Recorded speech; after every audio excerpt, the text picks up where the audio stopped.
blockchain nerds, traders, hodlers, moon boys, and everyone else. Welcome back to the Crypto Made Easy with Zypto podcast. Big thanks to AI for the music as always. I'm hoping that when the robot uprising comes, Skynet or the equivalent AI overlord's going to remember I said please and thank you to its grandparents. So I'm actually going to start this episode by letting you know that the Zypto wallet and payments app now has virtual reloadable cards with a super lovely, convenient user interface for those of you that are looking for a good way to spend your crypto. Also, check out our referrals program, get your friends using Zypto, and you will get bonuses as Zip points that you can then redeem for all sorts of good stuff. So, my name's Joe Parkin. I'm one of the founders of Zypto, and in this podcast, we look into some basic concepts related to our guests' organization. We do a deep dive into their project, company, or field of expertise, and then we discuss some general cryptosphere topics before taking some questions from our live audience here in the @Zypto Global Telegram channel, which is home to our very own Zyptonian community. Joining us today, we have Daria from Neon EVM. Their website is neonevm.org, and Daria is the developer relations engineer. Hey, Daria, how are you? Good. How are you? Thanks for having me. It's our pleasure to have you here. So, Daria, the first thing, obviously, I'll be quiet for a little while and I'll let you give us a bit of an introduction about yourself, your background in blockchain, and how you ended up working on the Neon EVM project. Okay. Sounds good. So yeah, my name is Daria and I'm a developer relations engineer at Neon.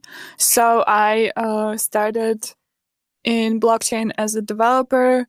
After graduating, I kind of got into it by accident because I was doing NFTs and as an artist. I did some 3D art and then I became kind of curious about how it works.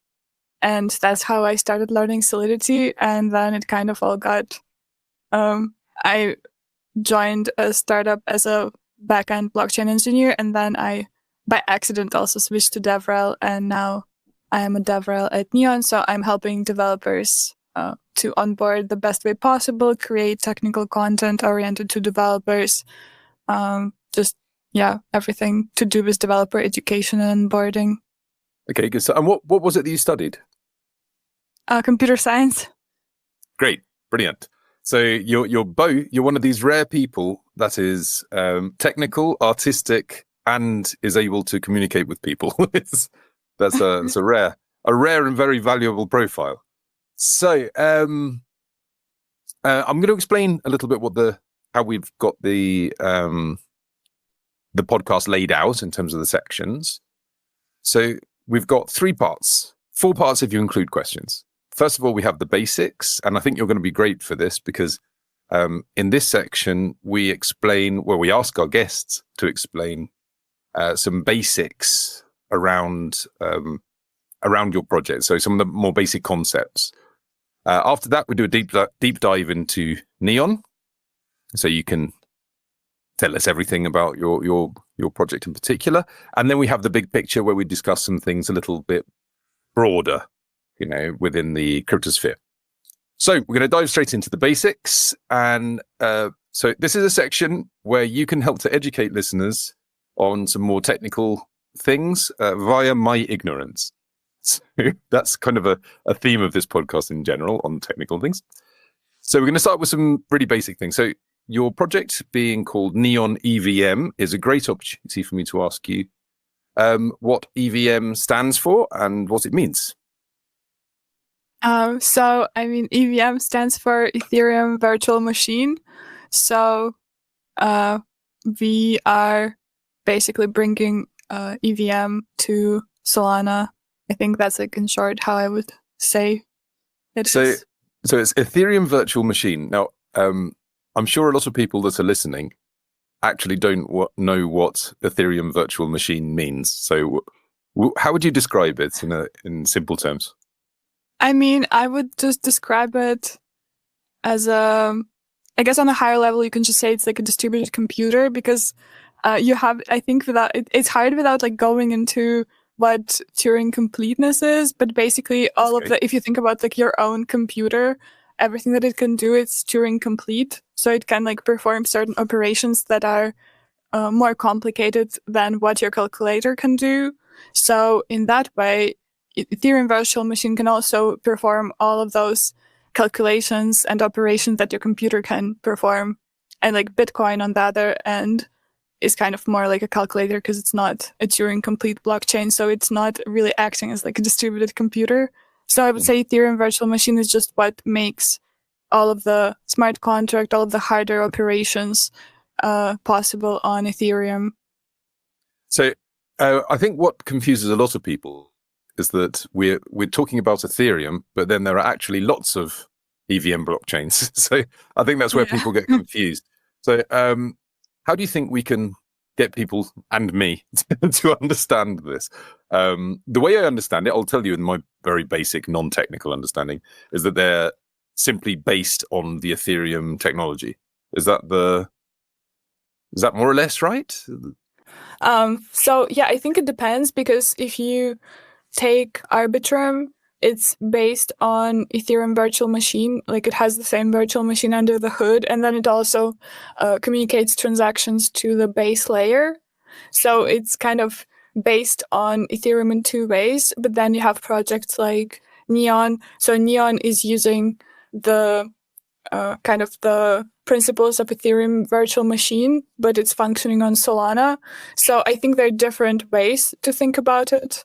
You can kind of think about it as like some projects function exactly like Ethereum and also settle on it. And other projects, for example, Monad, it kind of functions like it, but it's an L1, so it doesn't really communicate with Ethereum.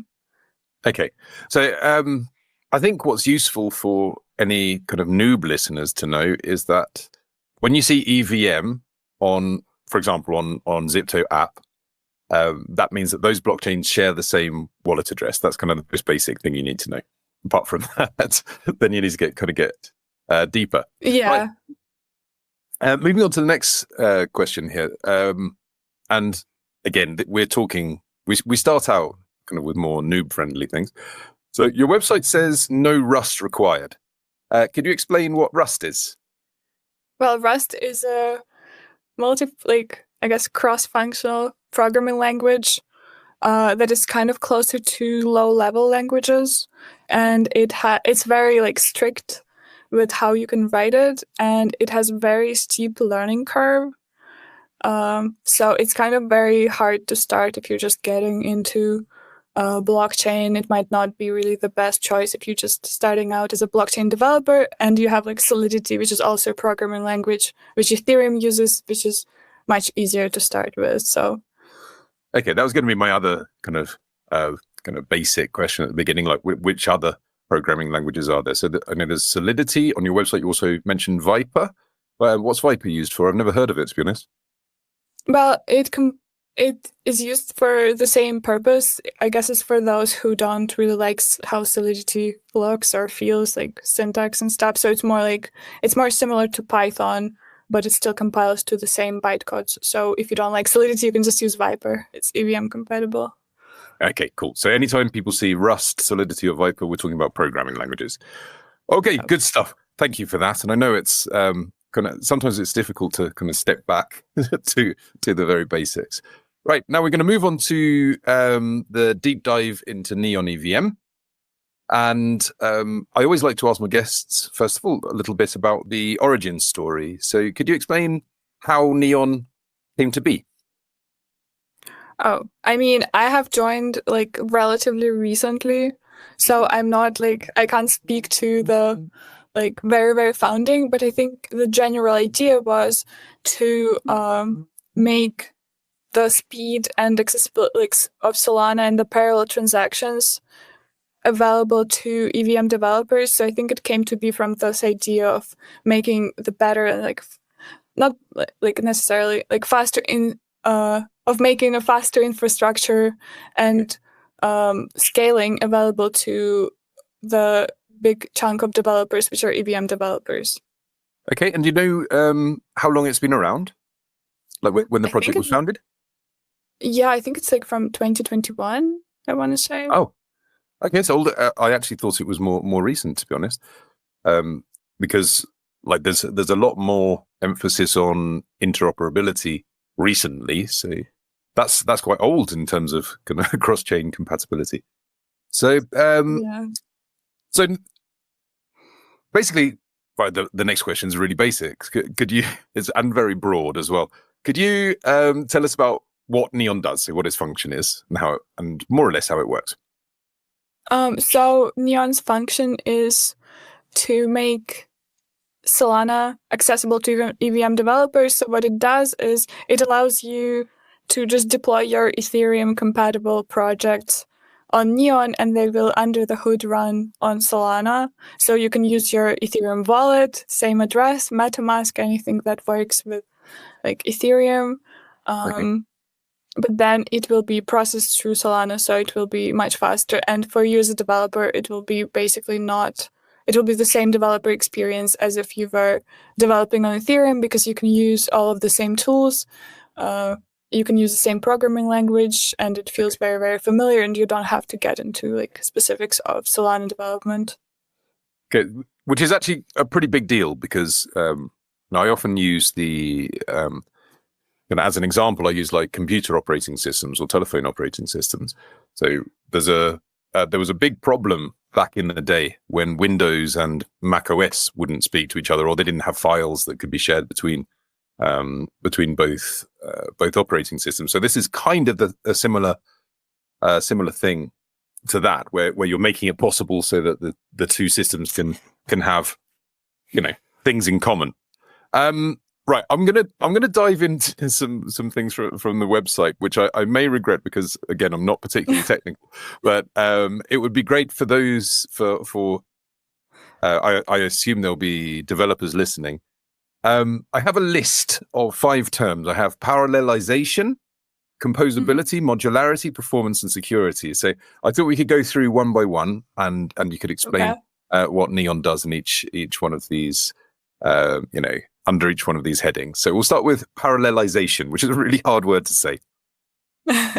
Well, so parallelization comes from Solana. So if you think about Ethereum, I think it processes around like 11 transactions. Oh no, I think the block time is around 11 seconds. Hopefully I'm correct.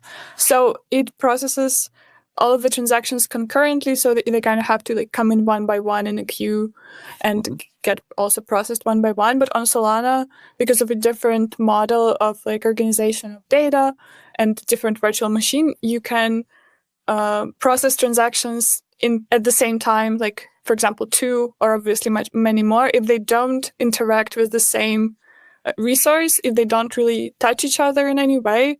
There's nothing that is preventing you from processing them at the same time. And because Neon runs on Solana, it automatically takes advantage of this feature.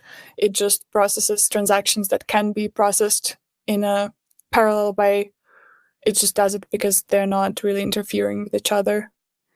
Okay. So the name makes sense. It's things happening in parallel. Okay, got it.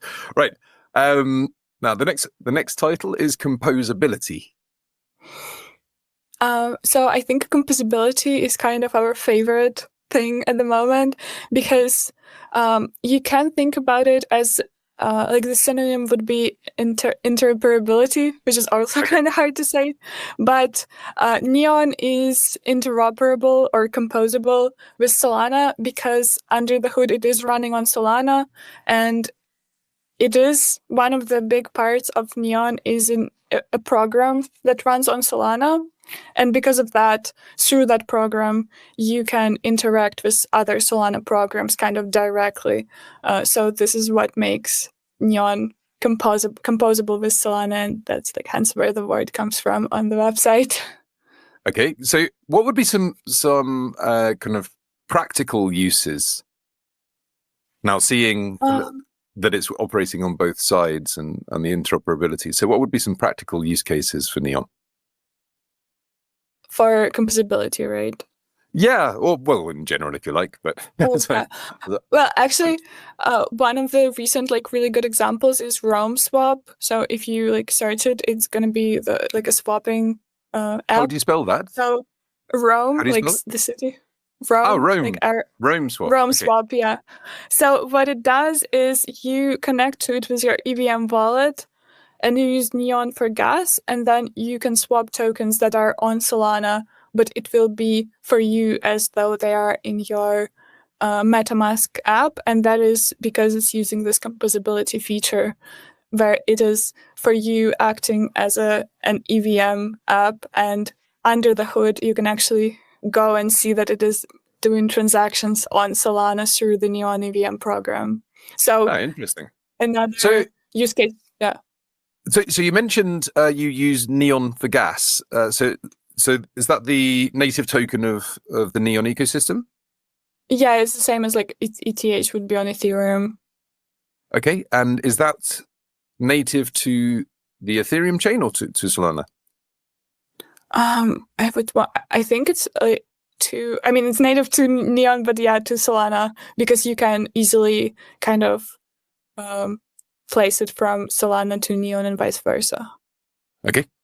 Well, I'm sure everybody's going to go and check this out afterwards, so they'll be able to work it out.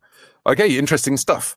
Right, we're going to move on to modularity. Is the next title I have here on your website, neonevm.org. If anybody wants to go and check it out.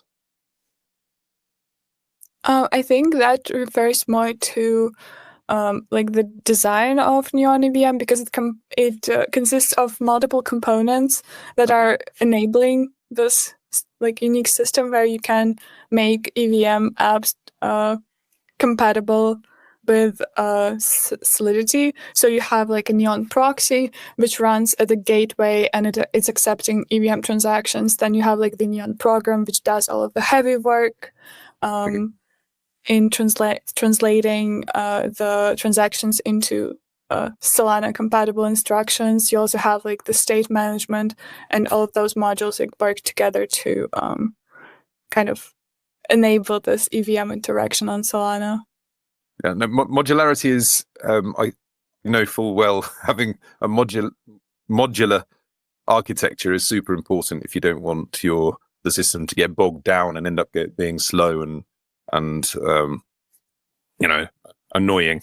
So it's good to see. I haven't had a chance actually to go in and explore the section about the architecture on Neon in great detail, but I will do. Okay, so performance. I was looking at the stats on performance earlier, but I think it would be better for you to tell us about it. So performance is obviously so Solana has really, really high performance, and since we're taking advantage of it, that's where like the being super performant comes from, because I think especially with the new developments like with Fire Dancer, Solana is well on the road to achieving like 1 million transactions per second.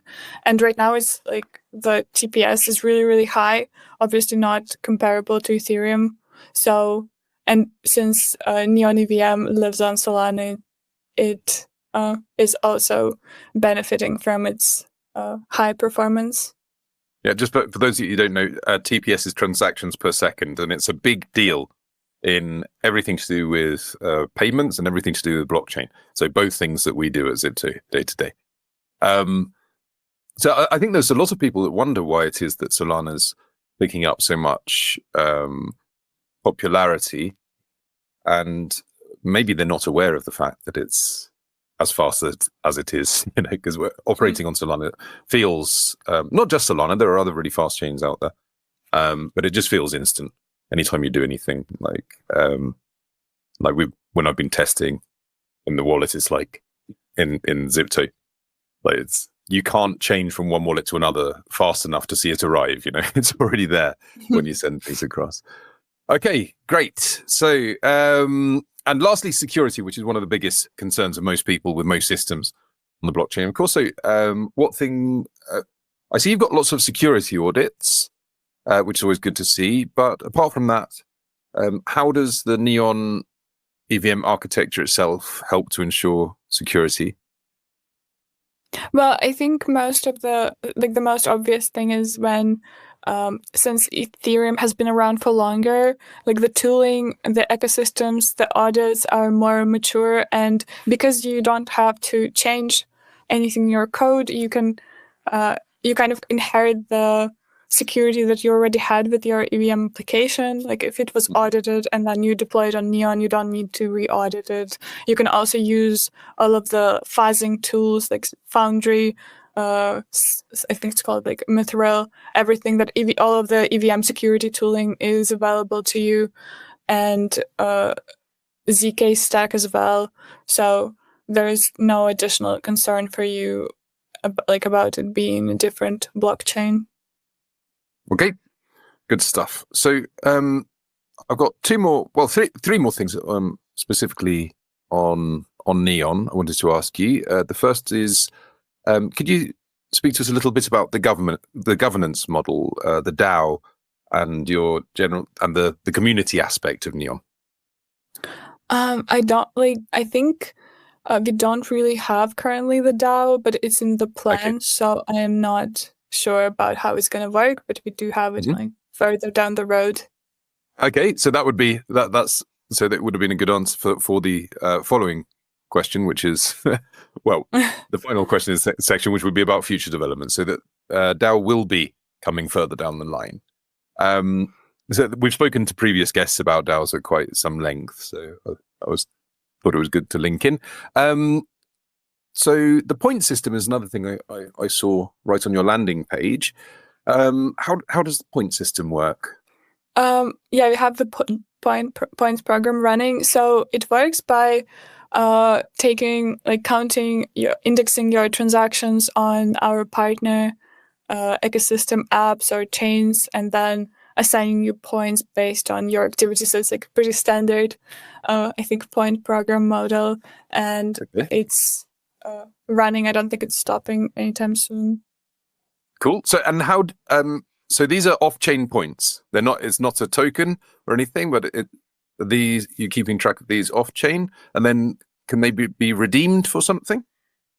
I think that would be after the points program ends, but the points themselves I think are off-chain, but the activity that they get awarded for should be like the on-chain activity.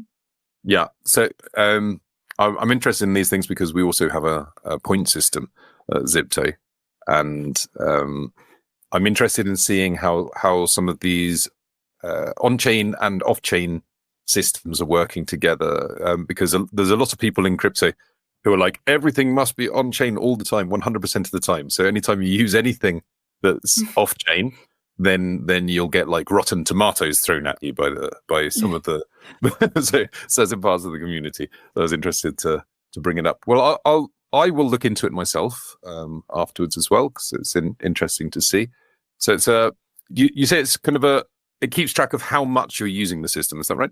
So it's a kind of a volume in terms of number of transactions. I think, well, it's number of transactions and also volume. I think they're like tiers. So if you go over like a certain volume, I think in a day, then it doesn't really make sense to go more. So it counts both volume and number of transactions, and it's a number of apps. I think most of the ones from our ecosystems page are taking part in the points program.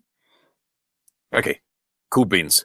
Right, looking at the time, I think we should probably move on to what's generally the longest section of the podcast, which is the big picture, where we leave the basics and specifically Neon to one side, and we jump into some kind of more generic topics about crypto and blockchain. So the first one I've got was kind of a silly sounding question, but it's which do you think is better, Solana or EVM based chains? Do you have a preference?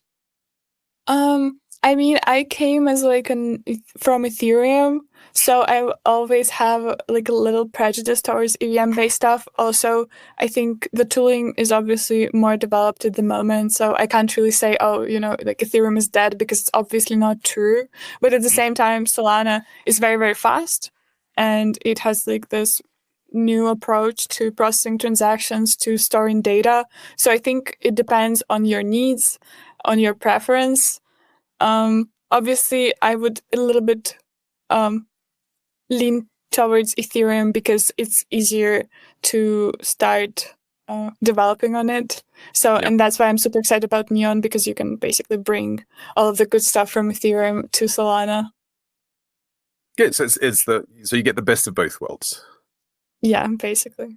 No, I agree with you what you say about you can't really say that one is better than the other because they're different. So the important thing is for people to understand that they should use the right tool for the right job. A lot of the time I see people trying to kind of shoehorn one particular blockchain or one particular technology to be used on something where it really isn't practical, so you need to be a bit flexible about these things. And the same goes with the on-chain, off-chain question. Not everything has to be decentralized. Sometimes things work better when they're centralized. Right. Second off, do you think Solana is going to continue to grow in popularity, or do you think there's a ceiling coming up? I'm not sure. I think obviously it depends on the time that you want to take into account. But for now, I think there is a upwards trend. You always kind of hit a plateau. I think it's the case with all of the blockchains. But I would say that for now, yeah, I think it's definitely going to continue, especially with all new coins. Yeah, with all the new coins and tools such as Neon, so that you can, it's easy to bring the developers over to build things on Solana. Okay, right. Related to that, do you think we're ever going to stop creating more and more and more blockchains, or do you think at some point the developer community is going to settle, saying, okay, with what we've got, we're okay? Or do you think it's just going to constantly forever be adding more stuff? I mean, right now we have a new L2 every day, so I don't think it's going to keep up that way necessarily, but I think there will always be someone who is going to be like, oh, I have a better tool for this job. And it's not necessarily bad because you have Aptos, which has really cool Move VM, really neat asset management, and it appeared later than Solana because I guess the founders weren't happy with either. So I don't think it's bad. I think it's good. Yeah, no, I totally agree. And I don't think that the technology that we have now is going to be the technology that we're using in 10 years' time, to be perfectly honest. And this is something where I get quite a lot of backlash from maxis all round, because of course, there are many maxis or people that are fanatical about one particular blockchain out there in the sector. But I think, there's no example of when the first iteration of a technology goes on to be the definitive version of that technology. It just doesn't happen. So there's no reason why that should happen now. Is there anything in particular in current blockchain technology that you feel needs to be improved upon? I think that maybe the Solidity and Ethereum Virtual Machine, they have their kind of disadvantages, but it's nice to see that it constantly gets improved. You have new opcodes for the virtual machine, you get new ERCs. So I think you kind of even get new features of the Solidity language. So I think that is something that a lot of people would like to have improved, and I think it is improving. How do you feel about gas? I mean, I think it kind of got, in a way, solved by introducing L2s, because even though I feel Ethereum wasn't necessarily conceived as a L2-centric project, now it is. But I think the problem is solved by the L2s. The thing is, it doesn't solve one of the most basic things, which is for new users, L2s actually make it more complicated sometimes, because you need to hold the network token for those L2s also. And that's always one of the major hurdles I have when I'm trying to get new people into crypto, which is, okay, now you've got this token. Now, and then now you need to send that from there to there. You know, okay, I want to send that to a different wallet or whatever. And I say, okay, you need to send it from there to there. They say, okay, how? And then you realize they don't have any gas. And you go, oh, no. Now I'm going to have to explain this. And then they want to get onto an L2. They get a token on Arbitrum or something. And then you've got to go through the whole process again. And it's just incredibly frustrating. Do you think we're going to get past that at any point? You know, we'll have proper gas abstraction or some other kind of system. I mean, that like regularly happens to me, even though I'm not new to blockchain. Yeah. But I think we're getting there with the like more abstracted models with the new ERCs. I think there are like if you take Ithaca and Abstract, they're both like not. The kind of Ithaca is just testnet, but it kind of already has this, I think, very convenient gas sponsorship. So we're in a way getting there. How's that? So gas sponsorship, that's the first time I've heard that term. Yeah. Is that where somebody else pays the gas? Yeah, it is. You can actually do it even now on Ethereum because I was very passionate, I guess, about this question because this regularly happens to me, and you can do an app that allows you to pay with like an ERC20 for gas on Ethereum. Nobody has done it yet, but it is possible. I think I heard of something similar, but maybe not on ERC20. I know that our friends at Nimic have something like some sort of gas abstraction program. Yeah, anyhow, we'll figure it out. Wallet. Yeah. Maybe I'm wrong that nobody has done it. Yeah. So if somebody out there knows of somebody that has done this, please get in touch so that they can come. We can get that team on the podcast, and then eventually we'll put all the pieces together from all of our guests, and we'll build the ideal solution for everything. It'll be great. Okay. Now, my next question is more related to you personally. So you are actually the first woman we have on this podcast. And as you know, there's not so many females in the crypto space in general. So I apologize for drawing attention to it, but as you're the first, I'm going to have to ask you if you've had any particular issues kind of getting into the sector, working in the sector, whether there's anything that you think needs to change, and just generally your experience. I don't know. I think me, like personally, no. But also I've been very lucky with the teams that I've been working with. Like my previous team was at SQD. Everyone was great. I think it was only me and then another woman, but it was not really noticeable because everyone was great. Also at Neon, there was more people and like more women. So I don't think it's something, when you have a great team, I don't think that's something that like draws your attention necessarily. But I obviously like have heard about bad incidents. Luckily, I didn't get to experience it, but I can definitely see like what you mean. So hopefully it's going to also improve. To be honest, I think it's probably more in the kind of retail or the investor side of crypto. Yeah. You know, where we have the Telegram groups like this one that we're recording in right now at Zypto Global's pretty good, honestly, compared to what's out there. But meme coin Telegram groups are full of, frankly, misogynistic GIFs and comments and all of these things. But then, you know, working in blockchain, working in crypto, I don't think that's so much the case. Not any more so than in other kind of tech sectors, you know, because there's always male dominance in technology. Well, there is so far, at least. But I mean, yeah, anyway. Obviously it doesn't happen because it's in crypto. Obviously, I think the problem is like people being like not very nice. So yeah, I don't think it's like because of crypto. Obviously, it's not. So. No, of course not. Crypto is a technology. Unfortunately, I think that what needs to change on the investor side is the culture. You know, and to be honest, I think the best way for that culture to change is it's a bit of a chicken and egg situation, because it's like, will we get more people joining those groups if people stop behaving like such pigs, Or will people stop behaving like such pigs when there is more representation of women there? It's hard to tell.